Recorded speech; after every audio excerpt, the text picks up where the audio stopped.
Alright guys, I Gary ya daripada GCR Motor guys. Hari ini kita nak review sebuah Kawasaki Versys 1000 tahun 2012. Motor ni customer yang tumpang joy. Okay, customer letak kedai kita untuk joy. Tahun 2012 dia dah restore warna, dah touch up, dah restore warna balik. So dia tumpang kita sini untuk joy. Harga jualan 25,800 siap potong nama cash. Alright, kalau buat loan minimum deposit 100, bulanan 400 lebih selama 7 tahun. Okey, kalau korang ada credit card, limit kalau cukup pun boleh bayar guna credit card. Lepas tu kita installment dengan bank. Up to 5 tahun lah TNC. Boleh PM kita untuk dia punya terms. So kalau nak join motor ke nak trade motor pun boleh roger kedai kita. Perhantaran kita boleh advise korang seluruh Malaysia. Alright, kita tengok motor.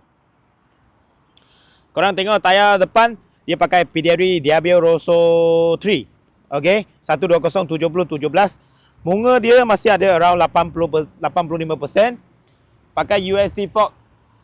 Okay, adjustable punya USD fork. Kiri kanan. Tokiko punya kaliper. Radiator guard dah ada. Crash bar dah ada.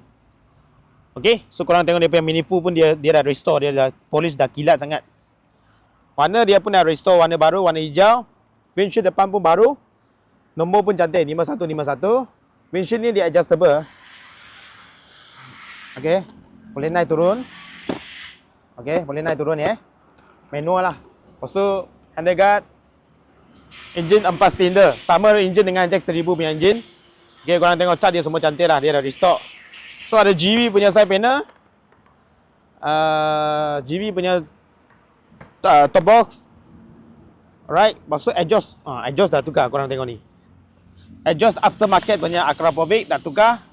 So tayar belakang pakai Michelin Anaki 17 60-17. Bunga masih ada around 30 ke 40% lah. Okey, ada double stand dah.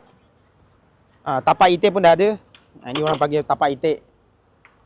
Okey, kita tengok meter pula.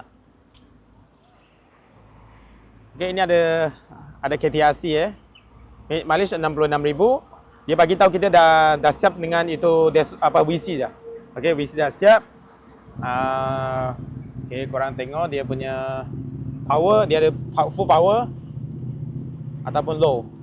Okey. KTRC pun ada 3 level. Off ataupun 1 2 3. Ini gate indicator dah ada bawah. Gate indicator dah ada. Okey. Sini untuk USB lah. Okey.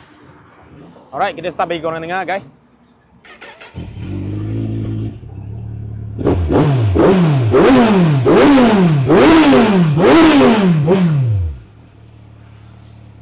Alright, kalau korang minat Versys 1000 ni, boleh roger kedai kita lah.